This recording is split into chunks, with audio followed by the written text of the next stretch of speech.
A blistering verbal assault from Moscow. Russia lashes out as Europe freezes its move on Russian assets. Vladimir Putin's ally, Dmitry Medvedev, has unleashed an extraordinary tirade against European Union leaders, branding their Brussels summit a gathering of thieves and gangsters. Former Russian president and current Putin ally Medvedev erupted in fury after EU leaders met in Brussels to debate the fate of frozen Russian assets. EU officials say about 210 billion euros of Russian sovereign assets are frozen in the EU, mostly at Belgium-based Euroclear, about 185 billion euros. Medvedev accused the bloc of planning outright theft and didn't stop there. His words were raw, personal, and designed to shock Europe. The outburst came just hours after EU leaders concluded their summit without reaching the consensus needed to move forward with asset seizure, a failure Moscow appears to view as a victory, even as it rails against what it calls Western hypocrisy. The post came right after the summit, and analysts say Moscow is trying to spin the outcome as EU weakness while keeping pressure on the assets debate. In a social media post, Medvedev used vulgar personal insults about several European leaders. We won't repeat the slurs, but Russian officials framed the EU debate as robbery and theft and warned of consequences. The language reflects Moscow's increasingly confrontational posture toward European leaders as the frozen assets debate intensifies. Medvedev's rhetoric has grown progressively more extreme since the start of the conflict. Once seen as a moderate reformer during his presidency from 2008 to 2012, he has reinvented himself as one of the Kremlin's most hawkish voices, regularly threatening nuclear escalation and attacking Western leaders on social media. The transformation of Medvedev from reformist president to ultra-nationalist provocateur has puzzled many Western observers. Some analysts suggest his extreme rhetoric serves a specific purpose within the Kremlin, allowing Putin to appear comparatively moderate while still delivering aggressive messaging to domestic and international audiences. Medvedev claimed the EU had only paused, not abandoned its plan to seize Russian money. He said Brussels wanted to stage a stick-up, criminal slang for armed robbery, but backed down after pressure from Washington. According to Medvedev, Europe's leaders lacked the nerve to act alone and bowed to what he called the seniority of American handlers. Medvedev claimed the EU has not dropped the idea and is trying to reduce legal exposure. EU discussions have focused publicly on legal and financial risks, especially for Belgium. There's no public confirmation of any U.S. intervention. EU talks have centered on legal liability and guarantees for countries holding the assets. Medvedev mocked divisions inside the bloc, pointing out that several countries refused to contribute to what he sneered at as a European common fund to support Kyiv. Belgium sought strong protections due to legal and retaliation risks, while Hungary, Slovakia, and the Czech Republic were given an opt-out from financial obligations to get the loan over the line. For Moscow, these divisions represent an opportunity to drive wedges between EU member states. The Kremlin has long sought to exploit disagreements within the EU, cultivating relationships with skeptical member states and amplifying voices that question continued support for Ukraine. Medvedev's comments naming specific countries that raised objections serves this strategy, highlighting cracks in European unity that Russia hopes to widen. The Kremlin doubled down on Medvedev's rhetoric. Vladimir Putin himself warned that using Russian assets would amount to open robbery, not diplomacy. Putin said such a move would shatter confidence in the Eurozone and promised Moscow would fight back in courts across jurisdictions wherever possible. The threat of legal action has been a consistent Russian response to any discussion of asset seizure, and one that has found resonance among some EU member states concerned about liability. Putin's framing of the issue as robbery is deliberate.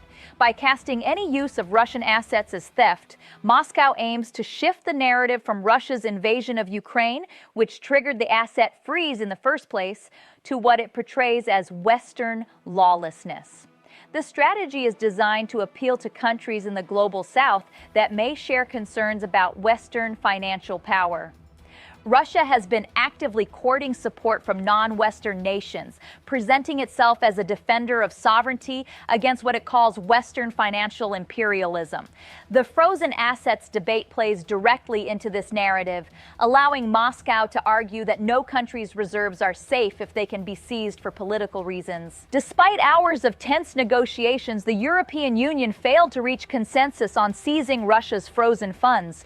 Belgium sought strong protections due to legal and retaliation risks. Belgium warned it could face massive lawsuits and financial retaliation if Russia sues and wins.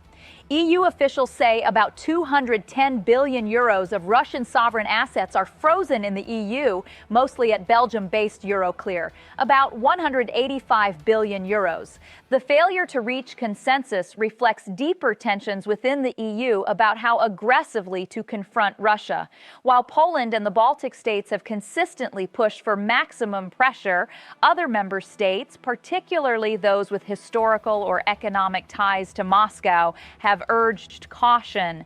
Belgium's position proved decisive. As the country hosting Euroclear, where the majority of frozen Russian central bank assets are held, Belgium has the most to lose if legal challenges succeed. Belgian officials have repeatedly warned that seizing these assets, rather than simply keeping them frozen, could expose the country to significant legal liability. The concern is not hypothetical. Legal experts have debated whether outright seizure would violate international law, potentially opening EU states to costly litigation. Brussels, both the city and the EU institutions it hosts, finds itself in an awkward position. Belgium wants to support Ukraine but fears becoming the primary target of Russian legal retaliation. The country's role as a financial hub depends on being seen as a safe, predictable jurisdiction, a reputation that could be damaged by a protracted legal battle with Moscow. Euroclear is a major European securities depository. Officials warn of reputational risk if central bank reserves are seen as politically vulnerable. With the original plan collapsing, EU leaders settled for what officials described as a compromise, a 90 billion euro loan for Ukraine over the next 2 years, backed by the EU budget. The European Council says Ukraine would repay the loan only once reparations are received, and the EU reserves the right to use immobilized assets for repayment. The loan represents a significant commitment but falls short of the more aggressive approach some leaders had sought. The structure of the loan is notable. By tying repayment to Russian reparations, the EU has effectively created a debt that may never need to be repaid by Ukraine, at least not from its own resources. If Russia never pays reparations, the question of who ultimately bears the cost remains open. EU Council President António Costa said the EU has a deal on a 90 billion euro loan backed by the EU budget. "We committed and we delivered," Costa said. In October, we decided that the European Union would cover Ukraine's pressing financial needs for 2026 and 2027. Last week, we decided that Russia would not get its assets back until Moscow ends its aggression. Today, we approved a decision to provide 90 billion euros to Ukraine for the next 2 years. Costa emphasized that Ukraine would not bear the financial burden of repayment, at least not immediately. As a matter of urgency, we will provide a loan backed by the European Union budget. This will address the urgent financial needs of Ukraine, and Ukraine will only repay this loan once Russia pays reparations, he said. The Union reserves its right to make use of the immobilized assets to repay this loan. Costa indicated the asset question is not closed. The Commission has been given a mandate to continue exploring options. At the same time, we gave a mandate to the Commission to continue working on the reparation loan based on Russian immobilized assets, he said. On top of that, we have agreed to roll over our sanctions against Costa pushed back against criticism that continued support prolongs the conflict. Our goal is not to prolong the war. In fact, today's decisions are crucial contribution to achieve a just and lasting peace in Ukraine, he said. Because the only way to bring Russia to the negotiation table is to strengthen Ukraine. Today's decisions will provide Ukraine with the necessary means to defend itself and to support the Ukrainian people. António Costa said the EU's message to Moscow was crystal clear and tied the loan to the EU's wider stance on sanctions and support for Ukraine. "The message we are sending to Russia today is crystal clear," he said. First, you have not achieved your objectives in Ukraine. Second, Europe stands with Ukraine today, tomorrow, and as long as necessary. Third, Russia must come to the negotiation table in a serious way and accept that it will not win this war, because the only way forward is a ceasefire and a negotiated peace. European Council officials described the agreement as a success. We all share one clear goal: a just and lasting peace for Ukraine. That was the motto of the discussion today, an EU official said. So we gathered with a clear objective: to address Ukraine's pressing financing needs for the next 2 years, and I'm very pleased to say we made it. The technical details of the loan were outlined following the summit. Member states agreed to finance Ukraine through EU borrowing on capital markets. We have secured an agreement that we can deliver on the financing needs for Ukraine for the next 2 years, the official said. The member states have agreed to finance Ukraine through EU borrowing on the capital markets for an amount of 90 billion euros for the next 2 years. We will do this by way of enhanced cooperation that is backed by the EU budget headroom. The loan structure is designed to minimize immediate costs to Ukraine while keeping pressure on Russia. Very important here, Ukraine would only need to pay back the loan once it receives reparations, the official explained. Until then, the immobilized Russian assets will remain immobilized, and the Union reserves its right to make use of the cash balances to finance the loan. EU officials acknowledge the agreement only covers the next 2 years. What happens after 2027 remains an open question. This is the solution we found together, the official said. Financing Ukraine beyond 2027 will then be part of the next MFF discussion. The multi-annual financial framework negotiations will determine whether and how Europe continues supporting Ukraine in the longer term. For Moscow, this debate is not just about money, it's about precedent, power, and who dares to cross the line. The Kremlin has consistently framed any move against Russian assets as a fundamental challenge to the international financial order, one that would undermine trust in Western institutions. Putin's warning that Russia would fight back in courts across jurisdictions signals Moscow's intent to make any seizure as costly and complicated as possible. The precedent argument resonates beyond Russia. China, Saudi Arabia, and other countries with substantial reserves held in Western financial systems have watched the frozen assets debate closely. Any perception that sovereign assets can be seized sets a precedent that could affect their own calculations about where to hold reserves. Judging by Medvedev's rage-filled outburst, the battle over Russia's frozen billions is far from over. His language calling European leaders thieves and gangsters reflects Moscow's view that any use of Russian assets, even to back loans, crosses a red line. Whether the EU's compromise satisfies Ukraine's needs while avoiding the legal and political pitfalls Russia is counting on remains to be seen.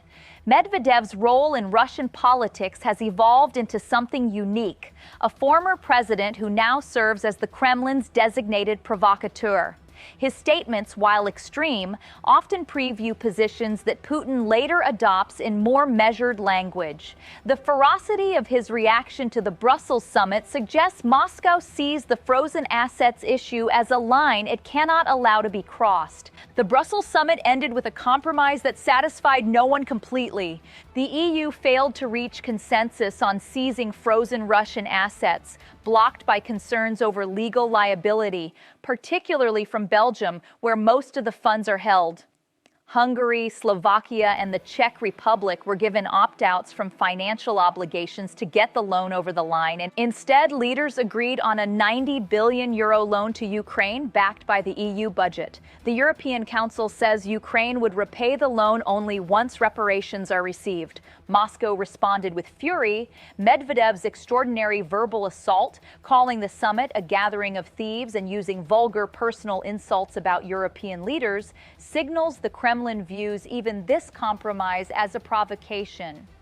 Putin warned that any move on Russian assets would amount to open robbery and promised legal retaliation.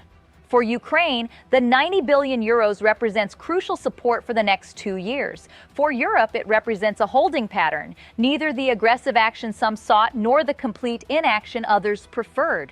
And for Russia, it represents a battle postponed but not abandoned. The frozen assets remain frozen. The legal questions remain unresolved, and the war of words shows no sign of ending.